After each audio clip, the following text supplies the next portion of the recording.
Galera do Museu da Capoeira, estamos aqui com a coleção Mestre Grilo, tá? Do Grupo Senzala, muito interessante. Vocês vejam depois a entrevista completa do mestre nesse canal. Estamos aqui agora fazendo análise já da capoeira na Europa, quando o mestre vem. A gente terminou a entrevista anterior falando justamente quando o mestre chegou aqui, como é que ele veio. E ele terminou a entrevista falando que ele era da graduação azul e que decidiu vir.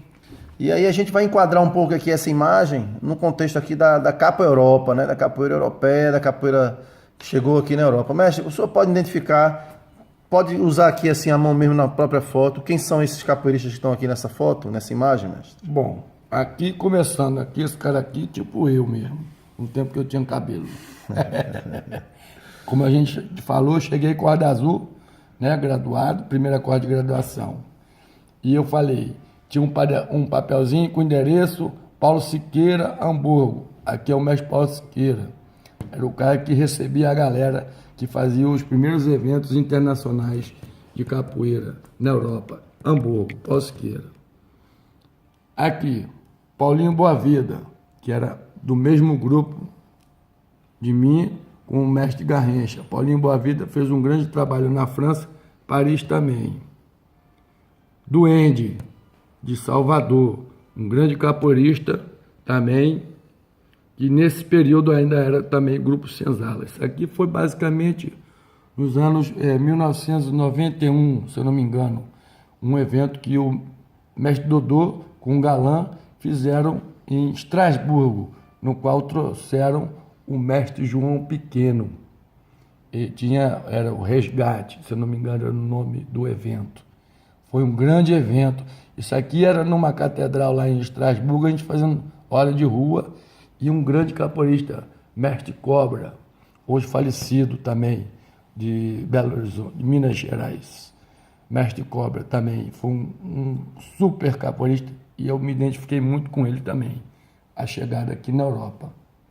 Mestre, aí o senhor falou que lá no Rio de Janeiro, o senhor tinha visto o pessoal ensaiando para os espetáculos na Europa, que vinha em turnê, né? Que tinha os grupos de show, né? Aqui na Europa, isso. E que o senhor pegou, se antecipou, pegou o avião e veio-se embora, né? Foi. E já veio, e quando a galera chegou aqui, você já estava aqui, né?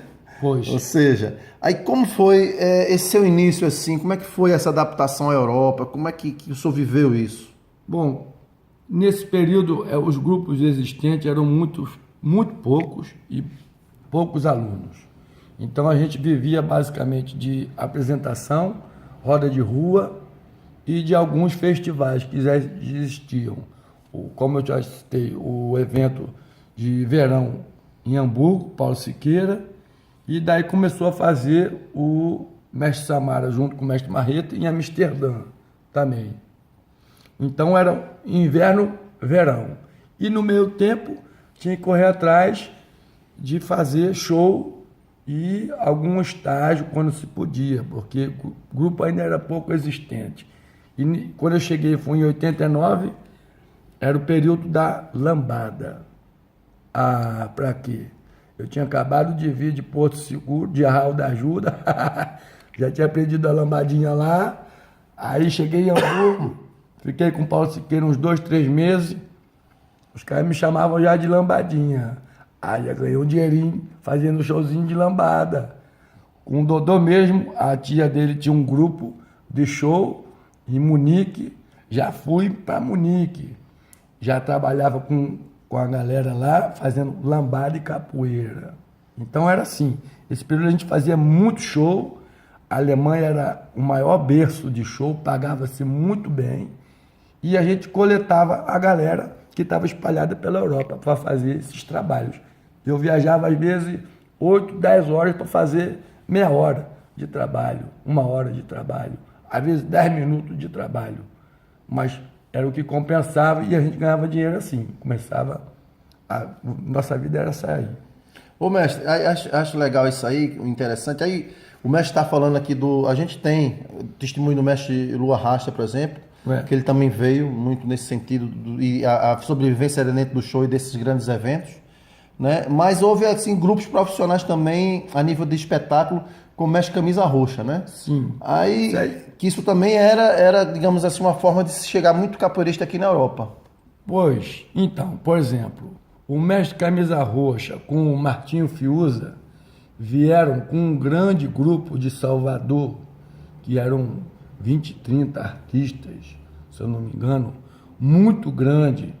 E depois da volta deles pela Europa, alguns ficaram e se identificaram de viver na Europa e montaram seus próprios trabalhos.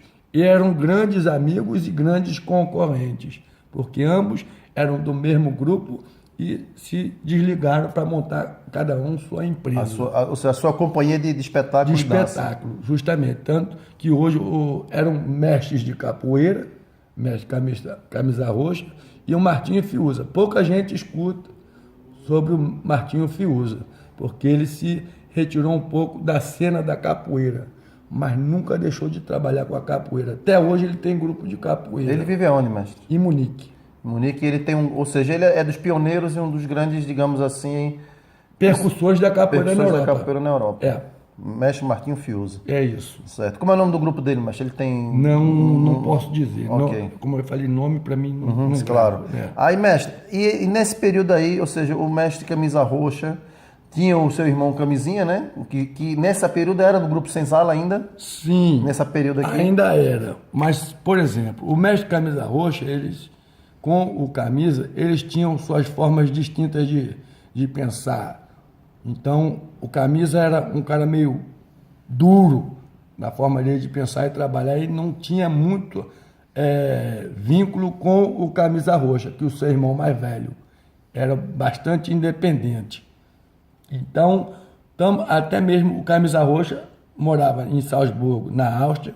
Eu passei um período vivendo na Áustria, tipo 1 ano. Ele mesmo me convidou, Grilo, graças a Deus chegou um capoeirista aqui. Você não gostaria de trabalhar comigo? Eu mantenho aqui um espaço para você.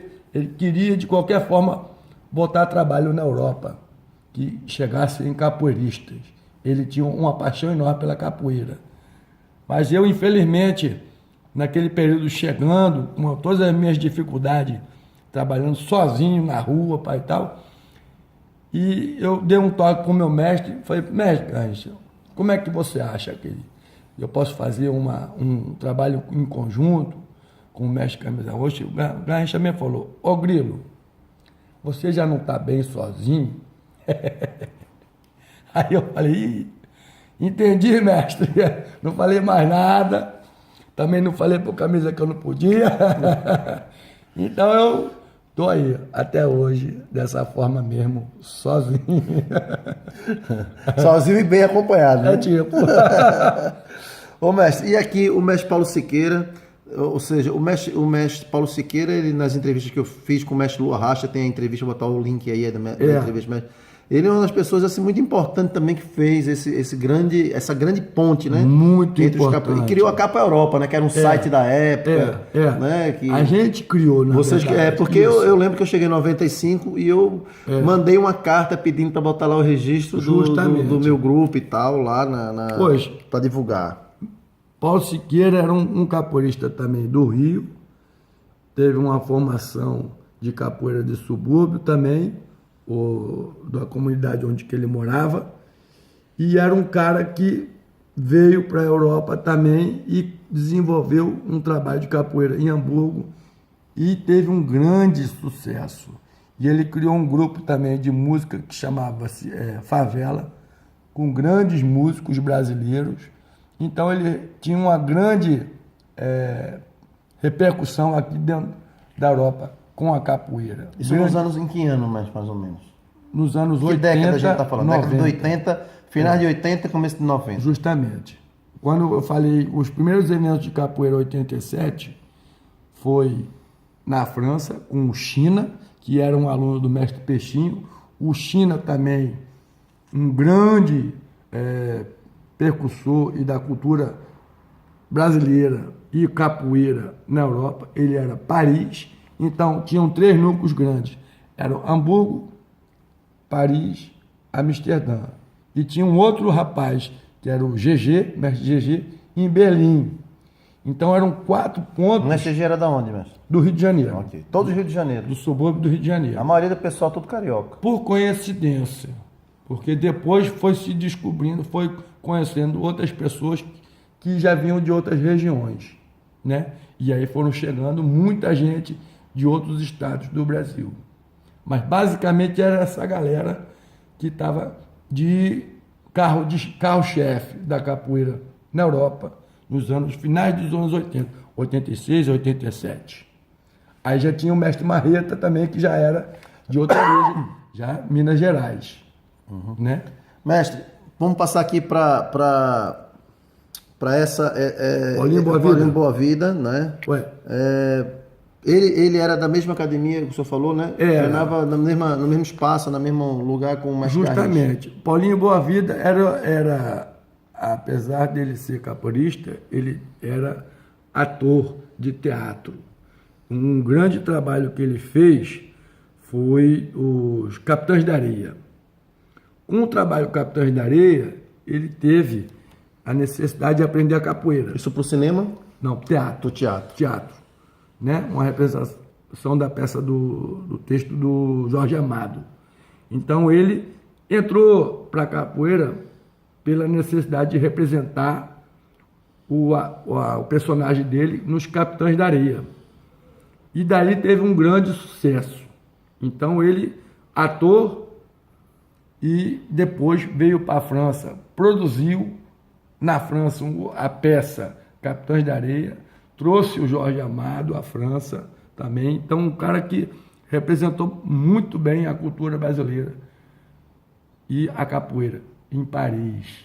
Então, e depois teve uma desconexão com o mestre Garrincha, né? Ele se achava que já estava num período X, que tinha que ter um pouco o reconhecimento do trabalho dele, da pessoa dele. Bom, enfim, aí se desvencilhou e tal, e infelizmente ou felizmente para ele, passou para a capoeira Angola, né? Você ter o estilo e apreciar outro estilo e tal, passou para a capoeira Angola. Mas bom, tá aí, mestre Paulinho Boa Vida, cara muito bacana também.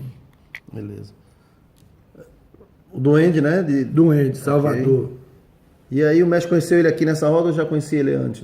Não, eu vim conhecer aqui na Europa mesmo, né? Era um capoeirista, você vê, um cara forte, grandão, troncudo, jogo duro, muito técnico, já da linhagem do mestre Camisa. Era um grande parceiro do Cutia, e o Cutia tinha sido também aluno do mestre Garrincha, depois passou para treinar com o mestre Camisa, e o Duende chegou nessa época também à Europa, anos 90, 91, e era um grande amigo do Dodô e Galã também, aí está aí presente. Eu não tinha muita relação com ele, então não posso dizer muito a respeito. Claro. Né? Mas pronto, eu acho legal o enfoque da foto, o contexto histórico que a gente pode aproveitar. Mas aqui. Você vê aqui diferentes linhagens de capoeira. Apesar de sermos do mesmo grupo, um estilo completamente diferente de capoeira. Pau Siqueira, meio subúrbio, meio comunidade, Rio de Janeiro. Duende, Salvador, uma capoeira forte, dura também, mas muito acrobático também. Então, bastante linhagens diferentes de capoeira aí. E qual era a visão que o europeu tinha quando via uma roda dessa na rua? Como é que eles ficavam? Fantástico, era tudo abestalhado. A gente ganhava muito dinheiro nessa época fazendo capoeira de rua, porque era show de rua, não era roda de rua, era show. O pessoal ficava esperando a gente chegar na rua, perguntava que horas que a gente vinha para assistir um show. Então, isso dava muito dinheiro. Então, a gente ganhava muito dinheiro fazendo roda na rua. Eu mesmo fui com um grupo de 5 pessoas, depois de fazer um festival de avião com o mestre China, a gente foi para Montpellier, eu, Parafina, Break, Pica-Pau, China, fazer trabalho de rua. Para uma semana em Montpellier, a gente ficou um mês. Era uma semana, ficaram um mês. Porra, enchia um saco de dinheiro por noite. E o pessoal justamente, quando é que vocês vêm pra rua, bom, quando é que é o show? Os caras, break e pica-pau eram fantásticos, os caras faziam carrilho de salto, de 40 metros de distância, vinha na correria e salto. Aquele é espetáculo. Então tinham pessoas que eram muito boas para trabalhar na rua. E aí eu fui pegando a manha e digo que não era muito ruim, não. Sabia explorar a galera. Pessoal, então, olha, comentem o vídeo, tá certo? Coloquem aí também perguntas no vídeo que a gente pode responder no outro momento. Vou colocar links na descrição desse vídeo, o link das outras entrevistas do mestre e também de vídeo relacionado com a foto em questão, tá? Valeu, vamos partilhar, vamos seguir o canal aí e dar essa força para a capoeira. Valeu. Obrigado, mestre. Valeu.